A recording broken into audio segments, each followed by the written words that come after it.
Земјоделството, сватено како системско одгледување на корисни растенија со помош на човечката активност, е на старата дејност на планетата Земја. Денес представува основа за екзистенција на голем дел од светското население. Денес во ова издание на Приказна ќе зборуваме за паметното земјоделство. Дигиталната револуција отвора врата на така нареченото паметно земјоделство, кое се базира на примената на информациите и информацијската технологија во земјоделското производство, што е всушност паметно земјоделство, ќе се обидеме да откриеме денес во Приказна.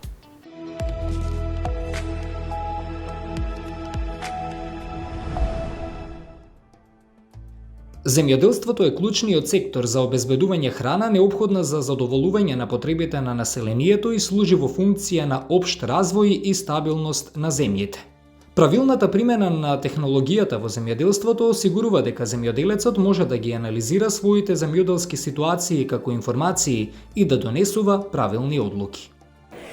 Јас би рекла дека тоа е вистинското нешто во кое што вреди да се инвестира, со оглед на тоа дека сите трендови покажуваат дека храната ќе биде суштинското нешто преку кое ќе се прекршуваат сите идни, како да кажам, надпреварот ќе биде во храната, односно оние земји кои ќе бидат производители на храна ќе го имаат вистинскиот напредок.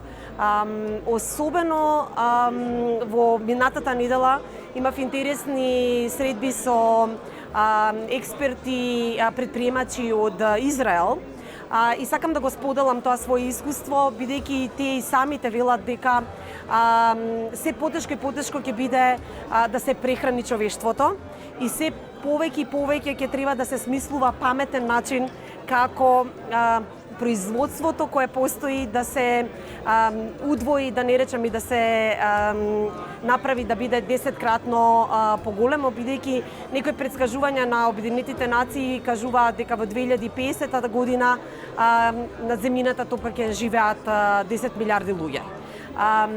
И токму храната ќе биде клучот за опстанокот на идните генерации. Дополнително, начинот на кој што ќе се произведува храната и како технологијата ќе биде ставена во функција на производство на храна ќе биде навистина многу важно. Идејата е да се овозможи на земјоделците да стекнат подобро разбирање на состојбата на теренот, преку напредна технологија како што се далечинските сензори кои може да им обезбедат повеќе корисни информации за состојбата отколку што можат да видат со голо око. Сензорите собираат податоци за параметрите од кои зависат вегетативниот раст и приносот на било која конкретна култура, како што се температурата, релативната влажност на воздухот, достапност на вода во почвата, количество хранливи материи во хранлив раствор, здравието на растенијата и слично. Едно од интересните стартапи кои во моментот се финансираат во Израел е како преку специјална музичка фреквенција се менува полот на јајцата во женски или во машки. Научната технологија ставена во функција на зголемување на производството на одредени типови на животни и како тоа всушност да биде во полза на прехранување на луѓето. Со помош на дигиталната револуција, земјоделците може да пристапат и до извештаи на пазарот во врска со земјоделските производи. Од овие извештаи за пазарот, земјоделец може да ги спореди различните пазарни цени што се достапни за неговите култури, освен нивото на цените. Извештаите на пазарот исто така му овозможуваат на земјоделецот да ги види условите за плаќање на различните купувачи на пазарот.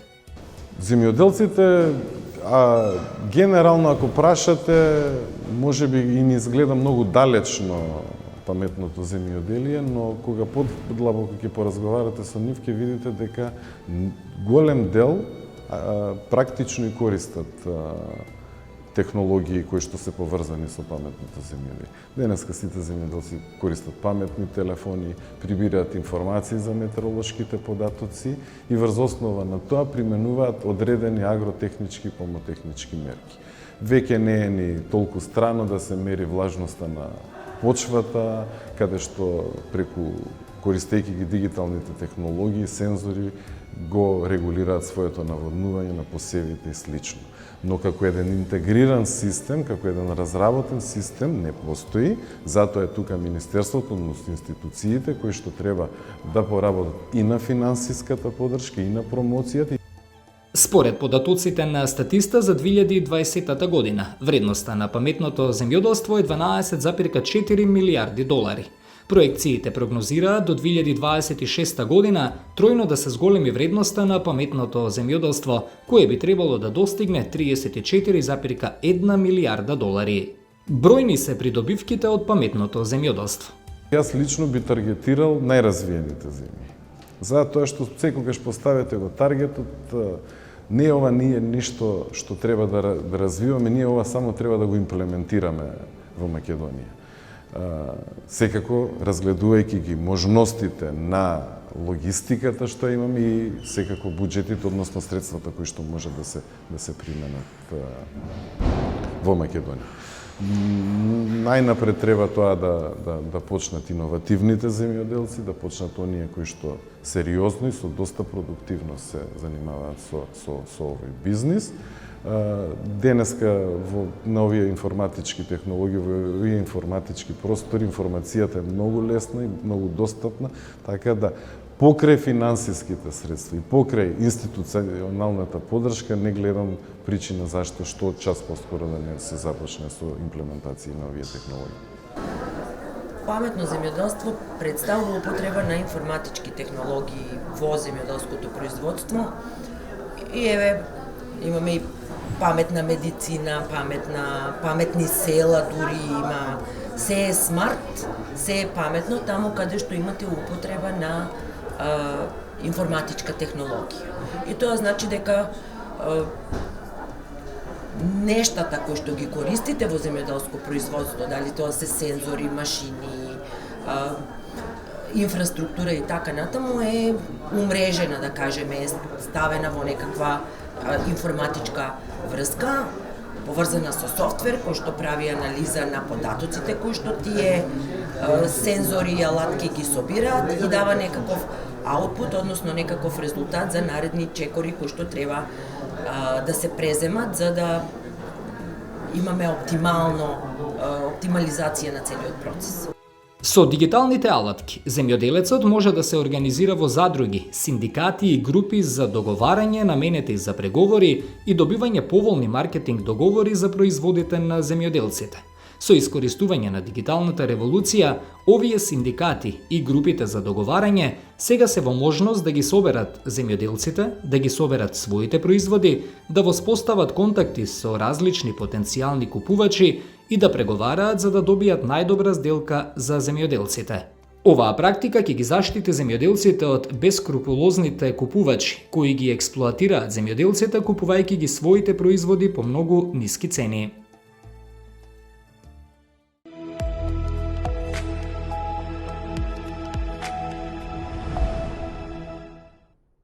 Светот е исправен пред еден сериозен предизвик, се почесто се зборува за недостиг на храна. Колку паметното земјоделство може да има решение на овој проблем? Недостиг на храна се говори бидејќи храната е неравномерно распределена. Не верувам дека толку има недостиг, бидејќи имаме големи загуби на храна, имаме многу отпад од храна кој што потекнува од тој вишок, потекнува од некои региони кои што може да се дозволат храната, а постојат региони каде што заради нивните многу ниски приходи на годишно ниво не може да си дозволат да платат таа храна. Знаете, тука можеби во моментов се уште немаме недостиг на храна, но со порастот на бројот на населението на оваа планета, со нарушување на правците на снабдување, што во овие неколку месеца се случуваат од почетокот на кризата, имаме нарушување на тие правци на снабдување, така да би рекол има помалце храна, а не би сакал да го кажам како недостиг. Дистрибуцијата е лоша, имаме многу отпад, така да тука постои се уште простор да обезбедиме храна за цела планета, меѓутоа треба да знаете дека планета има ограничени ресурси и според ФАО лимитот е некаде околу 12 милиарди. Ова планета не може да прехрани повеќе од 12 милиарди. И тоа се релативно стари податоци, може би има некои измени. Во последно време забележуваме дека паметното земјоделство станува тренд во многу земји. Почна и во регионот. Кај нас ми се чини дека терминологијата е непозната. Иако може би има луѓе кои што знаат, сепак да појасниме што точно значи поимот паметно земјоделство. И во претходното прашање го спомнате паметното земјоделство, ја не сакав веднаш да влезам со паметно земјоделство, бидејќи паметно земјоделство или умно земјоделство, како сакате наречете го, smart agriculture, е нешто што викаме сите го почнале, па и ние сме го почнале. Како не? Значи, што е умно земјоделство? Што е паметно земјоделство? Паметно земјоделство може да се дефинира на многу различни начини, зависи од кој аспект го гледате.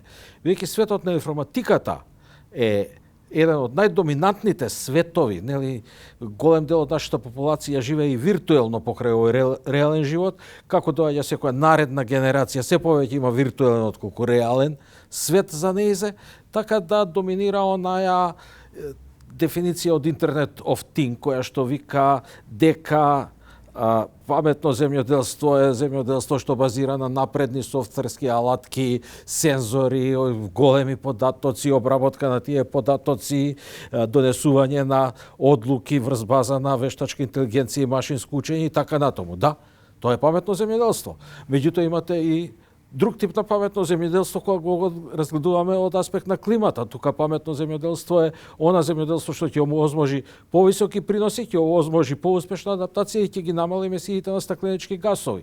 Ние од кој аспект да го разгледуваме паметното земјоделство, можеме да дадеме различна дефиниција. Јас, бидејќи подолго време се занимавам со така да речам, тие примена на современи технологии, начини како ќе го зголемиме приносот, значи кај земјоделецот во крајот на годината да остане повеќе пари во неговиот джеб, значи да има поголем приход со намалени трошоци, со оптимизација на користење на природните ресурси, зачувување на животната средина и намалување на негативните влијани и негативниот имидж на земјоделството. За мене тоа е умно земјоделство, тоа е паметно, тоа го правиме. И не тоа перманентно го правиме. Технологиите, сите тие технологии кои што постојат, нели, нови сорти, подобрување на системите на ѓубрење, подобрување на заштитата на растенијата, намалување на сите оние жетвени, бербени загуби, добро складирање, доаѓа некаде дека ние имаме, баш сега ги обработував податоците за 15 години, ние за 15 години имаме покачување на приносите за некаде околу испод 10%, 8%. Едно општо светско мислење е дека технологијата ги зголемува приносите за 10%. Значи, ние перманентно во земјоделството потребуваме нови технологии. Сега, дали предначиме или не во некои аспекти, ние не можеме да го применуваме прецизното земјоделство, бидејќи прецизното земјоделство е земјоделство дизајнирано за големи површини. Едноставно, на просечна парцела од околу 2 декара, толкава е нашата просечна парцела, вие да земете еден од тие агрегирани системи за безпочвено одгледување, една сеидба да извршите, таа машина не може да сврти на тие 2 декара. Ќе и отиде и кај комшијата, и ќе направи штета, и кој знае што се нема да се направи. Значи, ние не можеме тие начини на прецизно земјоделство да ги користиме. Што исто се смета за, нели, за смарт. Меѓутоа, ние можеме да работиме и да изнајдеме технологии каде што ние можеме да примениме варијабилни количини и без примена на таа голема и скапа механизација што ќе одговара за нашите мали фармери. Значи, многу широка тема и се што е добро, можеме дури да работиме. За мене умно земјоделство може не мора да е на на овие напредни информатички технологии, зашто да не речеме дека паметно земјоделство може да биде базирано и на биолошки решенија, постојат многу биолошки решенија кои што ќе не одведат повторно кон истите цели што ги постигнуваме со примена на најсовремените електронски опреми. И дали имаме? Имаме. Дали можеме да го убедиме нашите земјоделци да го користат тоа што ние го правиме? Многу тешко. Те ние успеваме во земјоделството да ги потрошиме едноставно тие реки, да не стигнат до земјоделство, до својот финален реципиент во океаните. Така да не работиме многу умно. Меѓутоа мораме да прехраниме популацијата. Поготово оваа Југоисточна Азија има сериозна обврска, таму можеби половина планета живее таму. Така да и они имаат сериозна обврска. Нерационално ја користиме водата во земјоделството, морам да кажам, бидејќи доминира се уште планетарно доминираат површинските техники на наводнување, кои што имаат многу ниска ефикасност на наводнувањето. Значи, ако наводнувате со бразди, со прелевање, вие имате онаму каде што е најдобро, каде што се идеално израмнете површините, имате најмалку 30% од водата загуба. Капка по капка има едва 5% загуба на водата. Значи, многу поефикасно се користи со капка по капка, отколку со бразди. Вештачки дожд е во Македонија, имате само 17% загуба, според едни трудови на професорот Илјовски, од распрскувачот. Дури да падне капката на земјата, во таа траекторија се губи 17% од водата на испарување, бидејќи капката е многу мала. Значи, можеби не сме неефикасни заради тоа што сме неодговорни.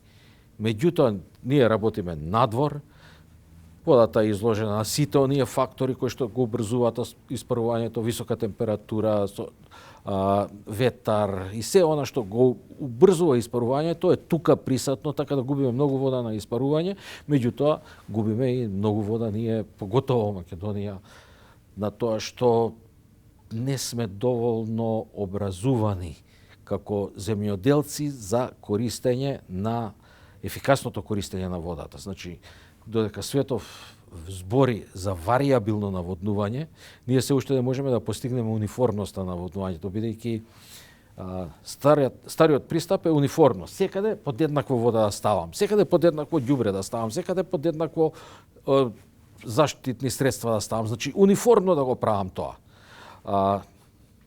Новите принципи на умното земјоделство и на прецизното земјоделство викаат не, чекај, па таму ти е песоклива земјата, овдека не е песоклива, таму ќе ставиш помалце ѓубре, бидејќи помалце принос ќе добиеш, овдека ќе ставиш повеќе ѓубре, ќе добиеш поголеми приноси, на крај пак ќе го изедначиш со тоа што таму нема да се испере ѓубрето каде што е песоклива почвата.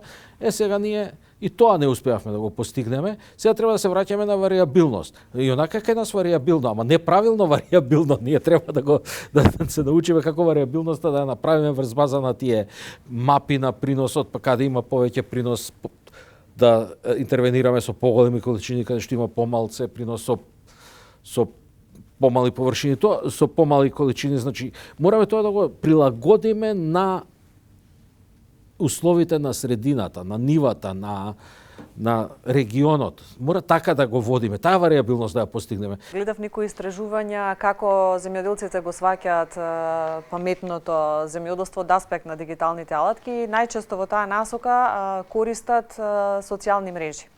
Кога веќе ги користат социјалните мрежи, имаме во последно време се почесто примери на токму ова што го зборувате.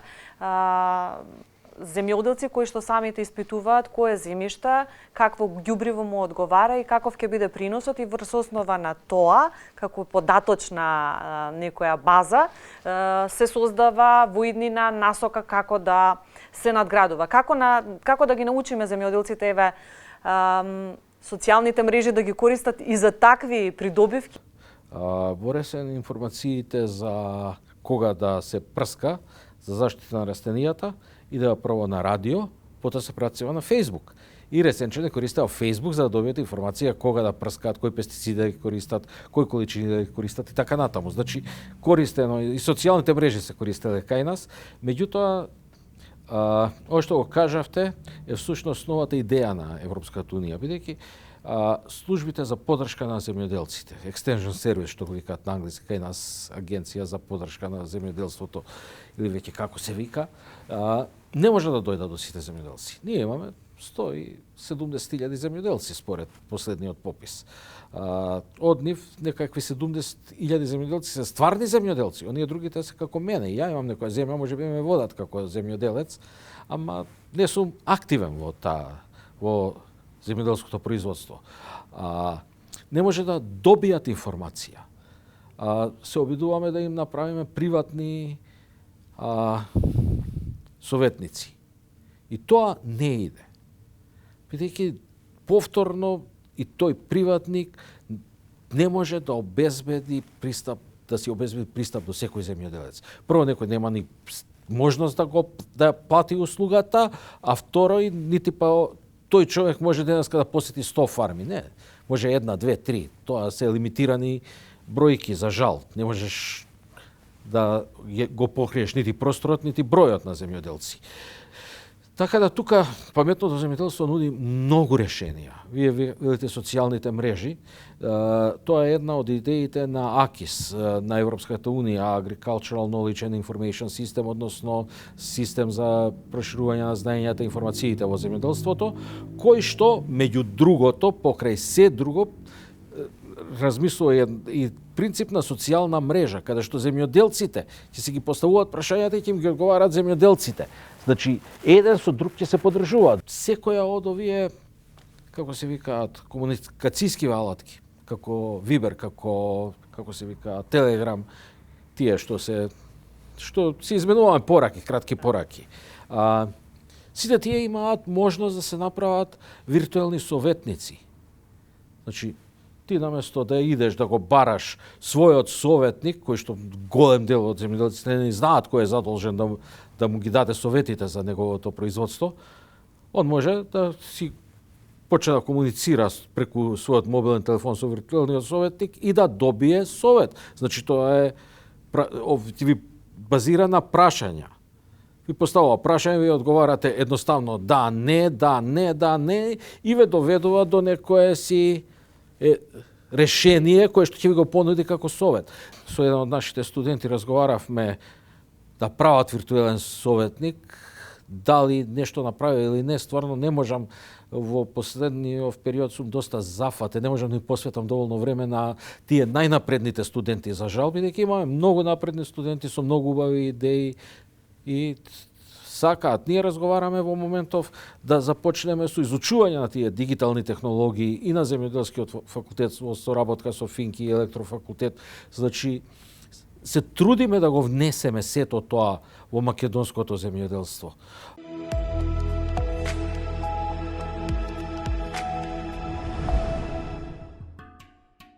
Милица и Васил Петрушевски скоро 7 години се занимаваат со одгледување органски зеленчук. Тоа што ние се обидуваме да го направиме, тоа е целогодишно производство со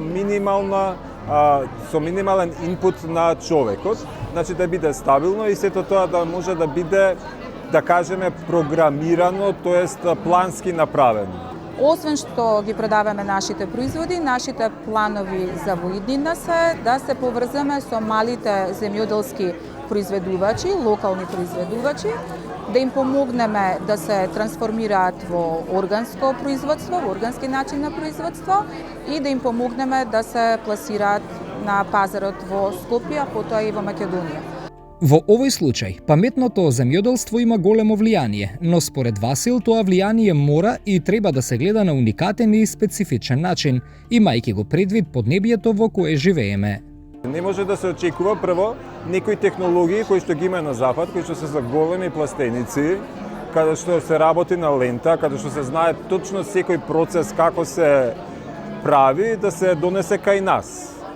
Значи, кај нас во секој случај треба да се направи некако си автентично, паметно производство, пред се имајќи ги карактеристиките на нашето поднебие.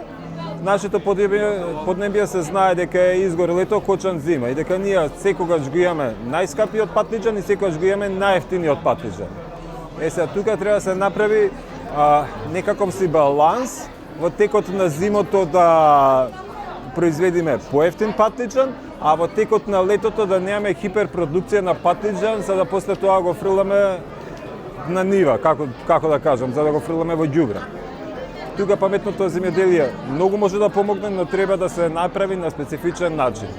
Дигиталното време и алатките со сите своји предности треба да се искористат во сегментите од земјоделското производство, од паметно одгледување овошје и зеленчук до полесен пристап на производите до потрошувачите. Не е тоа веќе како на времето што беше баба и дедо да идат на пазарче и да купат кеса производи. Не е тоа, сега е нешто сосема друго. Значи самите луѓе точно знаат што сакаат, како сакаат, кога го сакаат, како го сакаат и како да им биде спакувано, што да им биде спакувано и го очекуваат тоа да им биде донесено на врата. Секој човек, секој производител треба да се ангажира, да знае да ги пополни барањата на потрошувачите. Значи тоа е огромна промена. Огромна промена. Посебно со ковидот како што беше, таа промена е неверојатна. Целата таа ковидот ја забрза целата таа промена. Таа промена беше неминовна, но ковидот ја забрза целата таа промена. Здрава храна, активен живот, грижа кон локалната заедница. Ова се само дел од сегментите на органското производство, кои му даваат и еден поширок концепт на ваквиот начин на одгледување на земјоделските производи. Постојат од една страна произведувачите и постојат од друга страна купувачите, кои што се заинтересирани ни своите одлуки во купувањето да демонстрираат еден одговорен однос кон себе, кон животната средина и кон пошироката заедница. А тоа што е тешко да се направи, што не достига, се развојот на продажните канали низ кои што производите ќе стигнат до своите купувачи. И таа логистика е малце потешко да се организира, затоа што значи се ситни произведувачи, не е константен секогаш квалитетот, раштракани се низ државава и логистички да се организира, значи сето тоа да се донесе до пазарот, кој да е пазарот, е малку потешко. Ама тоа што окуражува е дека свеста расте. Свеста е се поголема. Следејќи го примерот на многу земји во светот, иднината на земјоделието е во паметното земјоделство и органското производство. Со реализација на стратегија, поддршка и активна вклученост на сите страни, паметното земјоделство и органското производство може да придонесат кон поголема свест кај младите за оваа гранка. Паметното земјоделство е вистински тренд во многу земји во светот. Како е кај нас, колку нашите земјоделци знаат што е паметно земјоделство? Ајде да откриеме заедно.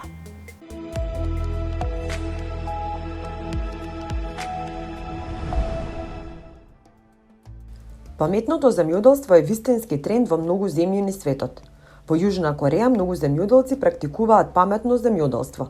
Во САД процентот на земјоделци кои ги користат придобивките од зелената револуција се движи во распон од 20 до 80%, додека во Европа се движи од 0 до 24%. Системот за пријавување на субвенции постои дигитална платформа и тоа е дигитализација на секторот земјоделство.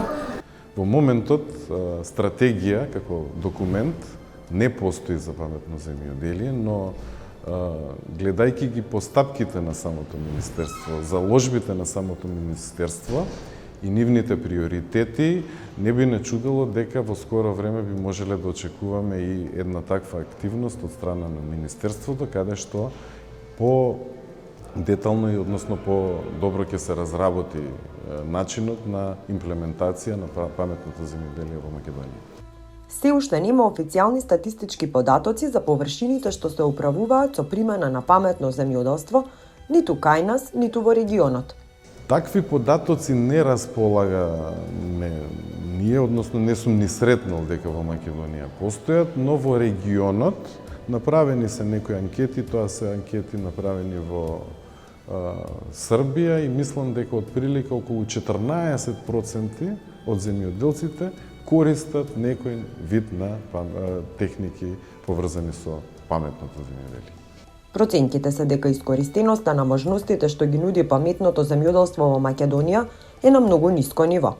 На вистина производителите почнаа да ги користат сите придобивки на од една страна креативното домашно производство, а од друга страна на новите модерни комбинација на новите модерни трендови и потреби на динамичното живење. Сметам дека сме уште на почеток. Мислам дека допрва имаме многу домашно за завршување. Земјоделците вообичаено не веруваат на технологијата, која не ја виделе на дело, па сметаат дека повеќе работа ќе завршат ако самите со сопствени очи се уверат во изгледот. Секаде во светот најтешко е на земјоделците да ги прифатат промените, не само кај нас, затоа што новина значи и несигурност, дали тоа ќе функционира или нема да функционира. Земјоделците прифаќаат промени ако видат позитивен пример, дека тоа функционира кај комшијата. И ако видат дека таму функционира, ќе го прифатат. И затоа, секаде во светот постојат пионери или позитивни примери во средината каде што луѓето работат и делуваат, од кој што ќе почне промената. Паметното земјоделство кај нас најмногу се применува во производство на градинарски култури, иако главно е ограничено на поголеми компании, кои од една страна имаат ресурси за имплементација на такви технологии, а од друга страна имаат сигурно извозно ориентирани пазари. За жал кај нас многу малку ние правиме мониторинг, водиме сметка генерално што се случува, па така и мислам дека ова како прашање колку сме ние дигитализирани како општество се наметна во времето на пандемија. И јас имав среќа да бидам дел од еден тим на луѓе кои што во 2020 година учествувавме во едно истражување за социоекономскиот импакт на кризата предизвикана од COVID-19 во земјоделството, во подсекторите зеленчук, овошје, билки и зачини. Беа направени анкети со 85 мали и средни предпријатија, трговци и преработувачи. И резултатите се многу интересни од овие анкети. Прво, кога се прашуваат земјоделците што е дигитализација, дали точно се сваќа поимот, што значи и како значи, но резултатите од анкетата покажуваат дека околу 6% не користат воопшто никакви дигитални или IT алатки, а околу 94% користат барем една IT алатка. Голем дел од земјоделците не се запознаени што е всушност паметно земјоделство. Мислам дека земјоделците се уште имаат потреба прво од развој на вештини кои што ќе ги научат како да ги користат сите тие алатки на IT алатки да кажеме, а од друга страна и другите сектори кои што се занимаваат со дигитализација на општеството треба да им овозможат алатки кои што ќе им бидат корисни на земјоделските производители и само во тој контекст можеме да зборуваме дека земјоделците користат. На социјалните мрежи често можат да се забележат примери со практично искуство на паметно земјоделство. Перцепцијата на земјоделците многу често за употреба на дигитални алатки е употреба на Facebook како начин за комуникација, вибер групи и така натаму. И затоа треба ние сите заедно да развиеме алатки кои што ќе им овозможат подобра дигитализација во работата, а во светски рамки тоа сигурно многу поинаку тече. Чести се примерите на вертикално земјоделство. Овој вид земјоделство во затворен простор може да ги зголеми приносите на земјоделските култури, да се надмине ограничената површина на земјиштето, па дури и да се намали влијанието на земјоделството врз животната средина со намалување на оддалечената траса во синџирот на снабдување. Вертикалните фарми користат до 70% помалку вода отколку традиционалните фарми. Моделот на зелена економија често повеќе се фокусира на младите луѓе, кои полесно и побрзо може да ги прилагодат придобивките на дигиталните алатки во земјоделството. Ние ги губиме младите, ги губиме во земјоделието, ги губиме во сите сегменти на нашето општество. Сега имаме мала предност затоа што на овие технологии на младите им се блиски. Они лесно раководат со нив. Не случајно оваа организација како Земјоделски институт ја организираме во иновативниот центар на ФЕИТ, Факултетот за информатички технологии при Универзитетот Свети Кирил и Методи. И наш таргет се младите од IT технологијата и младите од земјоделството, односно да пробаме да најдат еден заеднички јазик, едните од агрономски дел, другиот од информатички дел, така да заеднички креираат некои можности за соработка, кои што понатаму ќе резултираат секако со иновативни идеи и иновативни технологии во земјоделието.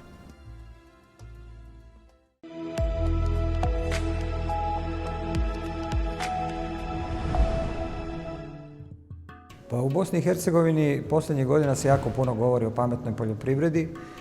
Međutim, zbog same organizacije države i resornih institucija koje su zadužene za razvoj poljoprivrede, čini se da još uvijek nema jasne vizije i strategije kako to treba razvijati u narednom periodu.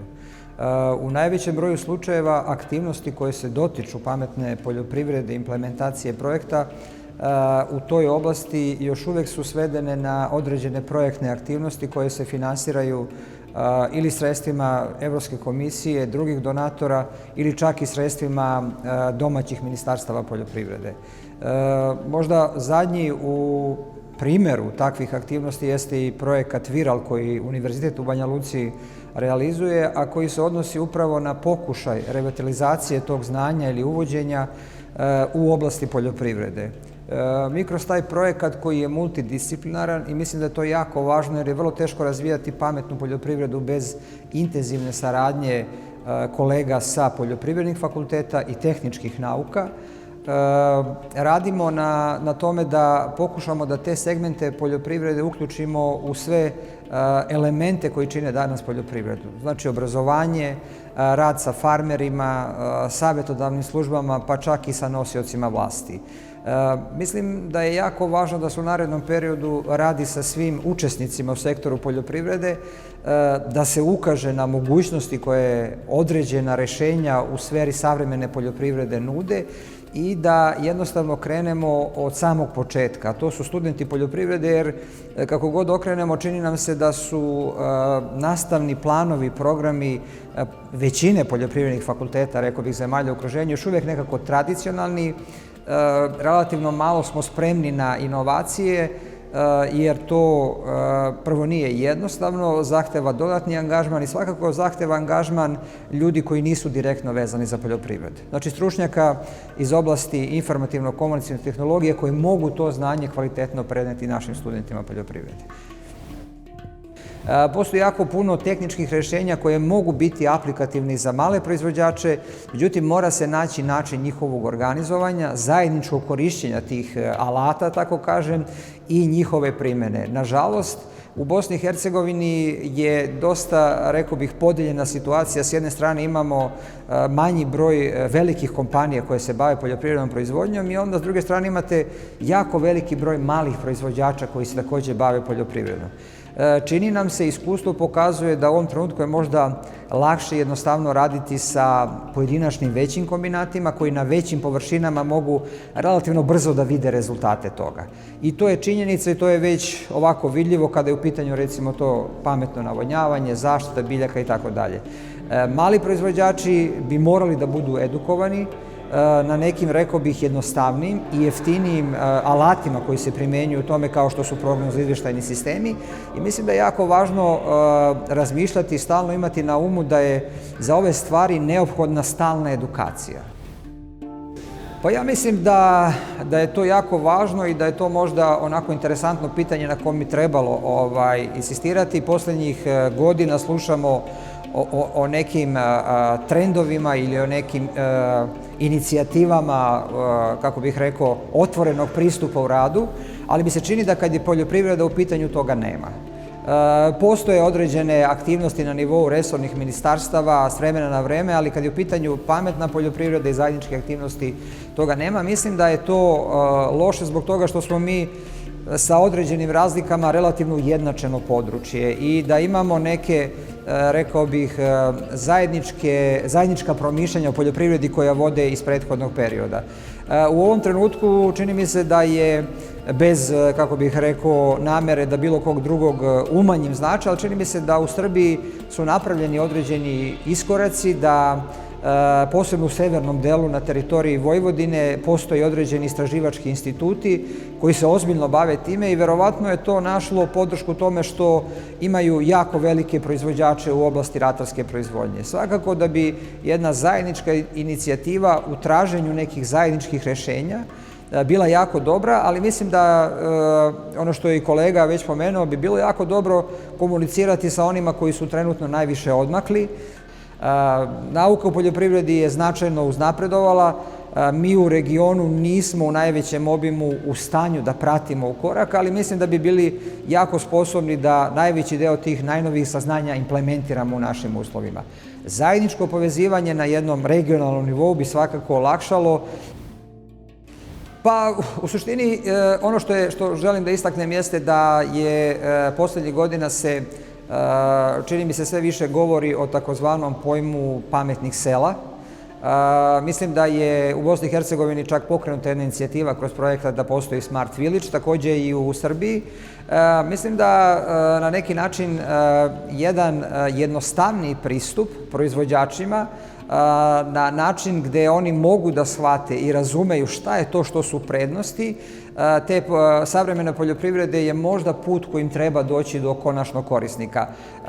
Mislim da je jako dobro za regionalni nivo da imamo primere takvih inicijativa, da to nije nešto što je daleko od nas, da je to negde u našem okruženju i da bi bilo pametno iskoristiti svaku takvu inicijativu da se možda proizvođači u okruženju upoznaju. Znate, direktna poseta, direktan primer, direktan uvid u nešto se radi je dobro da se vide prednosti, ali i prilika da čujete šta su nedostaci, šta su problemi, šta su poteškoće. I ono što je neko moje iskustvo u radu sa proizvođačima, transfer znanja bilo kog najlakše ide između proizvođača. Nekako je ta, kako bih rekao, poverenje tu je najveće, oni žive od toga zavise, tako da ono što se prenese direktno proizvođača čini mi se da ima mnogo veći značaj za drugog proizvođača nego što naučni radnici ili istraživači to rade. Tako da je regionalna saradnja jako važna, ako ništa drugo zbog blizine, ako ništa drugo zbog nekih, kako bih rekao, zajedničkih promišljanja o poljoprivredi i svakako da bilo koji iskoraci bi trebali da budu primer za nas u okruženju, ako ništa da učimo iz tih primjera. Вертикалните фарми се вистински тренд, кој често може да се забележи и на социјалните мрежи. Бројни се придобивките од нив, меѓу нив и податокот дека користат до 70% помалку вода отколку традиционалните фарми. Време за артикулација.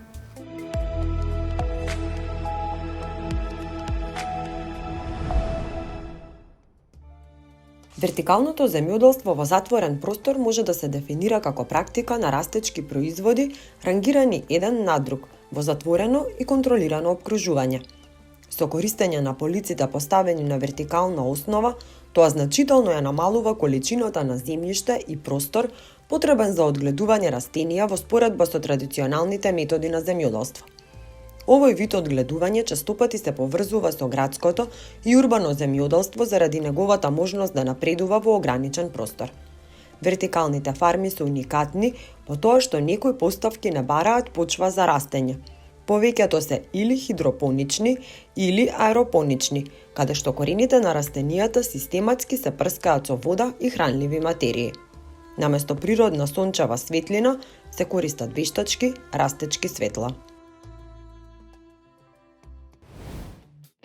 Современите земјоделци сега можат да сторат подобро од предходните земјоделци. Машините можат самите да работат. Употребата на глобалниот систем за позиционирање, меѓу многу други придобивки, е овозможена со напредокот на технологијата во земјоделството.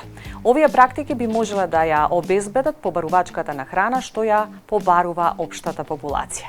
Денес преку интересните приказни се обидовме да го доближиме паметното земјоделство не до нашата генерација, туку до оние идните кои што ќе треба исто така да се грижат за производство на храна. Довидување до следната приказна.